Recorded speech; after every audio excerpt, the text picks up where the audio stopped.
While the world focuses on Hamas and the hostages in Gaza, a U.S. Senate delegation visiting Israel is warning that Iran poses a much greater threat to the world as it pushes ahead to develop nuclear bombs. That discussion coming as Israel is also trying to protect itself by preventing terrorists from controlling Gaza. CBN Middle East correspondent Julie Stahl brings us the story from Jerusalem. Republican Senator Lindsey Graham said the Trump administration can try economic and diplomatic means to force Iran to abandon its nuclear goals, or the U.S. can end that threat permanently. A military path where we help Israel deliver a decisive blow against Iran's nuclear infrastructure, I prefer that path. Foreign Minister Gideon Sa'ar warned the U.S. lawmakers Iran's only way to maintain power in the region is to acquire nukes.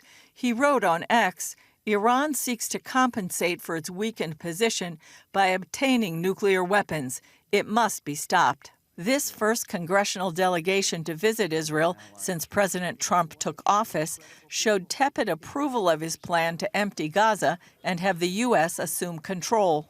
Israeli Prime Minister Benjamin Netanyahu backs the Trump plan, but Graham says Palestinians shouldn't be forced to leave. I will work with Israel to find countries that would host Palestinians if they choose to leave. But we're not talking about a forced exodus. Israel believes many Gazans will want to get out as they see the utter decimation of their homes and neighborhoods. Everything is destroyed. Nothing is left in Gaza. Gaza is not fit for life.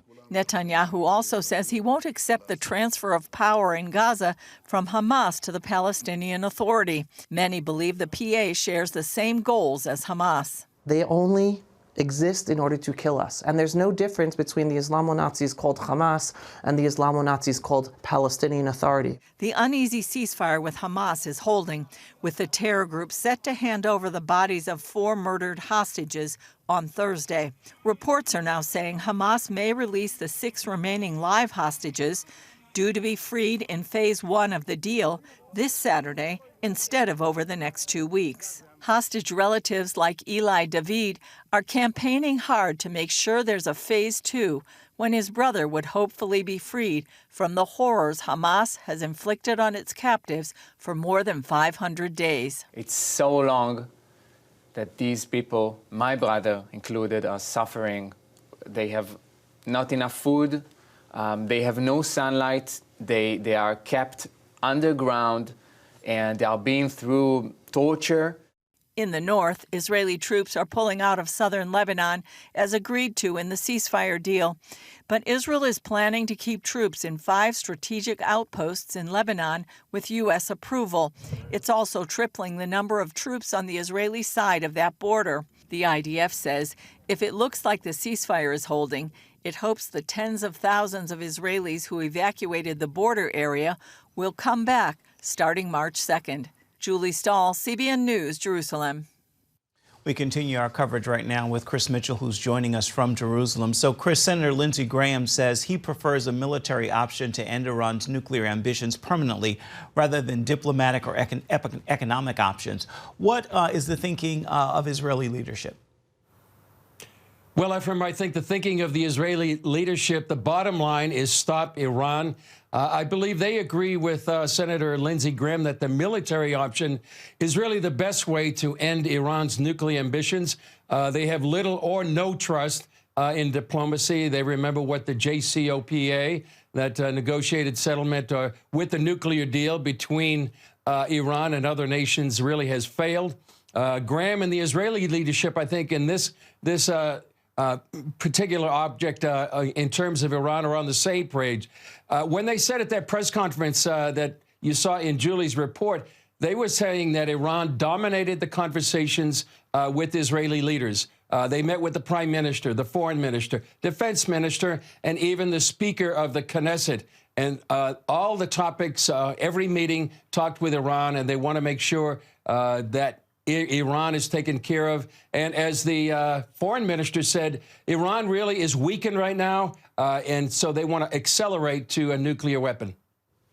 Chris, would a military strike on Iran's nuclear program have to come sooner rather than later, possibly even this year? It seems so, Ephraim. It seems likely for a number of factors. And as I said, Iran seems to be accelerating their nuclear program.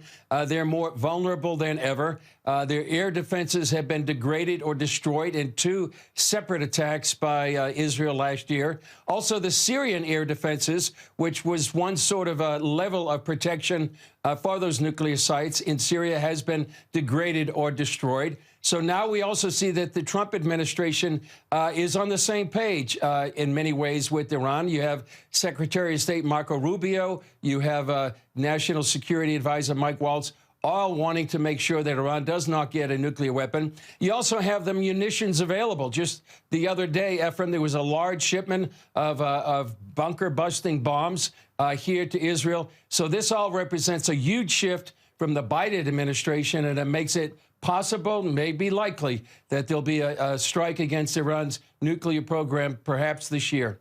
All right, let's turn to the fact that Israel will not accept either Hamas or the Palestinian Authority being in charge of Gaza. So who is likely to govern Gaza, and how can Israel protect itself from terrorism there? Well, protecting itself, right now it seems like Hamas is does not have the capability it certainly had on October 7th with rockets or the capability to do any sort of cross-border attacks. But we'll see. And Israelis don't want to go back to these southern communities unless they are sure that Hamas is defeated totally militarily and also is not ruling in Gaza. In reference to that press conference last night, Lindsey Graham said actually, in a post-Gaza, there will be, or a post-Hamas Gaza, Saudi Arabia would be the definitive player. President Trump says the U.S. is going to own Gaza, but Israel may maintain security control. Arab nations would maybe rebuild. And also, one of the things that was mentioned by Graham and others in that press conference, they want to de-radicalize the people of Gaza. And Graham compared it to post-World War II, when Nazi Germany and Imperial Japan was denazified and Japan was totally changed as well. He believes the Arabs would be the most appropriate culturally to do so. But also here in Israel, Israelis want some Israelis to settle in Gaza. So it's a real complicated question of what's going to happen after Hamas. And if you go back to the Bible, Ephraim, who owns Gaza? Well, many people say it was the tribe of Judah. Egypt is putting forth a plan on Gaza to counter President Trump's idea. What does the Egyptian plan say, and how is Israel likely to respond to that? Well, we'll see. It's all in flux right now. You have Marco Rubio that went down to Riyadh right after he was here in Jerusalem to see how this is all going to work out. The Egyptian plan envisions secure areas where Palestinians can live while the reconstruction goes on. Egypt doesn't want the Palestinians in Egypt. So it's running contrary to President Trump's plan. The Arab nations will be meeting this week and then presenting their own alternative plan at the end of the month. Israel is pulling out of Lebanon, and Israelis in the north hope to return home. But has Hezbollah truly been disarmed? Ephraim, it really doesn't seem to be. The IDF almost on a daily basis is finding arms in southern Lebanon. As Julie's report said, they're pulling out but staying in 5 strategic areas. So Hezbollah is still active. And actually, Lebanon is in turmoil right now. Hezbollah attacked a UNIFIL convoy the other day. They're opposing the Lebanese government in some way. So Lebanon is still in turmoil, and people should be praying for the people of Lebanon right now. What can we look forward to this evening on Jerusalem Dateline? Well, we're going to have latest updates, Ephraim. Analysis with Avi Abelo, Itamar Marcus from the Palestinian Media Watch, what the PA is really saying, and also a story about Kibbutz Dafna, about residents actually going back to their northern border community 500 days after October 7th. All right, Chris Mitchell reporting from Jerusalem. Thank you so much. We appreciate you and your insights. We look forward to seeing and hearing more from you in the days ahead. I want to remind you at home, you can see Jerusalem Dateline this evening at 8 Eastern. You can find it on the CBN News Channel. You can also find it on the CBN News app or watch on